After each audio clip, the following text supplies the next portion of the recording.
Materi yang akan kita bahas di sini adalah pertama, pengertian, ruang lingkup, dan tujuan penologi. Yang kedua, konsep, teori, tujuan, dan kebijakan pemidanaan.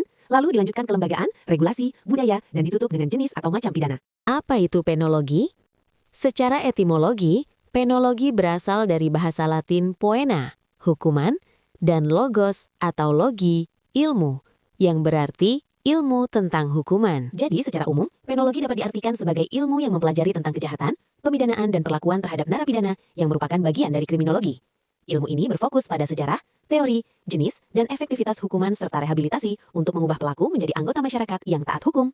Ruang lingkup penologi mencakup dasar pembenaran sanksi pidana, pelaksanaan penjara atau pemasyarakatan, dan perlakuan terhadap narapidana. Penologi juga bertujuan untuk menganalisis bagaimana menghukum pelaku kejahatan dengan efektif, mencegah residivisme, pengulangan kejahatan, dan memberikan pembinaan. Sekarang kita masuk ke pembahasan selanjutnya. Konsep pembidanaan yaitu tahap penjatuhan sanksi, sentencing, sah oleh negara melalui pengadilan kepada pelaku tindak pidana yang bertujuan tidak hanya membalas perbuatan, retributif, tetapi juga mencegah kejahatan, merehabilitasi pelaku, dan memulihkan keseimbangan sosial.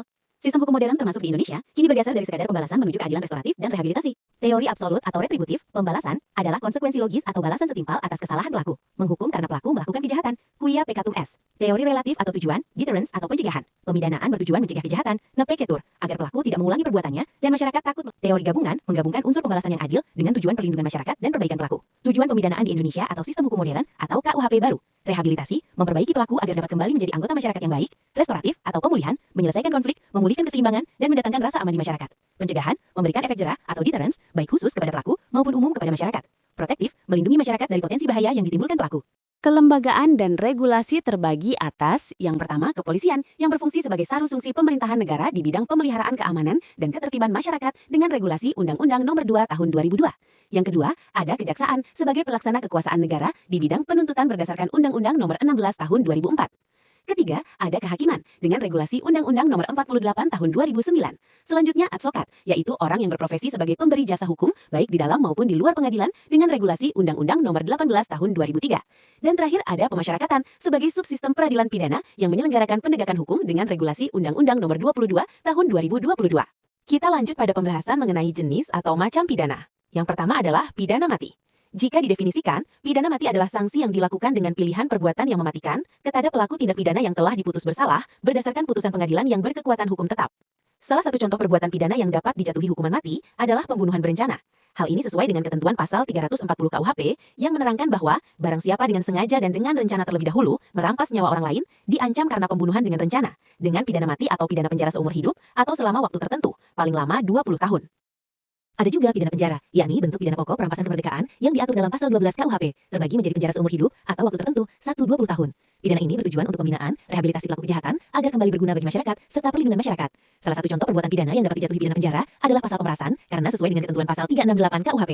Lalu ada pidana kurungan, yaitu salah satu pidana pokok berupa perampasan kemerdekaan yang lebih ringan dari penjara, dijatuhkan pada pelanggaran atau denda tak dibayar dengan durasi 1 hari hingga 1 tahun, maksimal 1 tahun 4 bulan jika pemberatan atau perbarengan. Perbedaan antara pidana ini dengan pidana penjara, yaitu pidana kurungan umumnya dijalankan di wilayah terpidana dan lebih ringan. Contoh perbuatan pidana yang dapat dijatuhi pidana kurungan adalah membuat kegaduhan saat malam hari sesuai dengan ketentuan pasal 503 angka 1 KUHP. Sedangkan pidana denda adalah salah satu pidana pokok berupa kewajiban membayar sejumlah uang tertentu yang ditetapkan dalam putusan hakim atau pengadilan, menjadi penerimaan negara bukan pajak, PNBP, dan bertujuan mengurangi penumpukan narapidana di lapas. Dalam KUHP baru, denda diatur berdasarkan kategori 1-8 dan dapat diganti kurungan jika tidak dibayar. Contoh perbuatan pidana yang dapat dijatuhi pidana kurungan adalah nahkoda yang tidak mempunyai surat-surat yang lengkap. Hal ini sesuai dengan ketentuan pasal 561 KUHP. Ada juga jenis pidana kerja sosial, di sini dimaksud sebagai sanksi alternatif dalam KUHP baru, UU 1 tahun 2023 yang berlaku mulai 2 Januari 2026. Ditujukan bagi pelaku tindak pidana ringan, ancaman kurang dari 5 tahun, vonis 6 bulan untuk melakukan pekerjaan sosial tanpa imbalan. Ini bertujuan mengurangi kepadatan lapas, memberikan efek jerah dan rehabilitasi pelaku di masyarakat. Contohnya, jika ada kasus penganiayaan ringan, terpidana mengganti hukuman 2 bulan penjara dengan kerja sosial selama 120 jam atau 3 jam per hari di dinas sosial untuk membersihkan taman kota, tempat ibadah atau panti asuhan atau panti lansia dan lain-lain. Yang berikutnya ada pidana bersyarat atau hukuman masa percobaan, yaitu sistem pemidanaan di mana hakim menjatuhkan vonis penjara maksimal 1 tahun atau kurungan, namun terpidana tidak perlu menjalaninya di penjara kecuali melanggar syarat tertentu selama masa percobaan. Tujuannya adalah resosialisasi pelaku agar tidak kembali melakukan kejahatan. Ada juga pidana lainnya seperti pidana tutupan, pidana pencabutan hak, pidana perampasan barang, pidana kerja paksa, dan pidana pembuangan.